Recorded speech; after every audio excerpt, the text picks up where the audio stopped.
Pensez-vous vraiment que la richesse du Vatican se limite à l'or de ses autels et à quelques pièces dans un panier de quêtes? Détrompez-vous. Derrière le silence des confessionnaux se cache l'un des fonds spéculatifs les plus opaques et les plus puissants de la planète.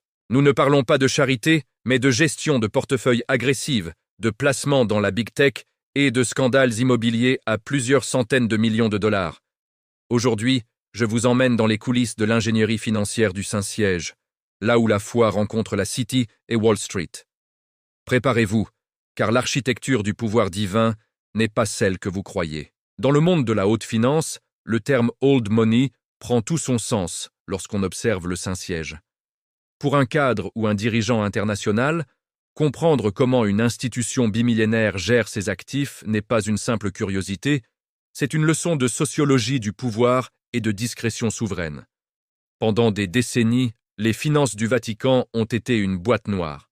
Le mythe de l'Église pauvre pour les pauvres s'est heurté à la réalité brute de l'APSA, l'administration du patrimoine du siège apostolique, qui gère plus de 5000 propriétés immobilières à travers le monde de Paris à Londres, en passant par les quartiers les plus chics de Genève. Mais l'immobilier n'est que la partie émergée de l'iceberg. Ce qui doit vous interpeller, c'est la transition opérée sous le pontificat actuel.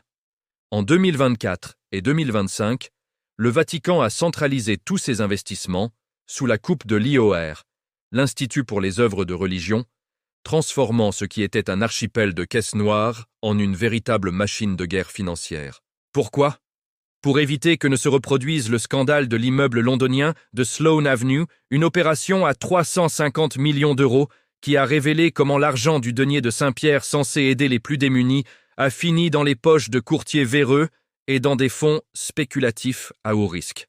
Imaginez la puissance d'un investisseur qui possède l'immunité diplomatique d'un État souverain, mais la structure décisionnelle d'une monarchie absolue. Le Vatican investit massivement. Ses lignes de crédit touchent à tout, de l'industrie pharmaceutique à la technologie, en passant par les obligations d'État. Ce qui est fascinant pour nous, experts en ingénierie sociale, c'est la manière dont ils justifient ces mouvements de capitaux.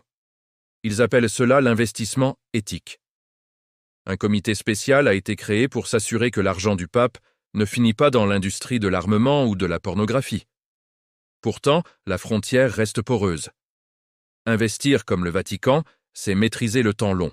Là où un fonds de pension américain panique à la moindre variation trimestrielle, le Saint-Siège calcule son ROA sur des décennies, voire des siècles. C'est la forme ultime de la résilience financière. Il ne cherche pas seulement le profit, il cherche l'influence systémique. Chaque euro placé dans une multinationale est un levier de pression diplomatique supplémentaire. Mais attention à la façade de seductive humility que projette l'institution. Derrière les discours sur la justice sociale, la réalité des chiffres montre une entité qui doit composer avec un déficit structurel.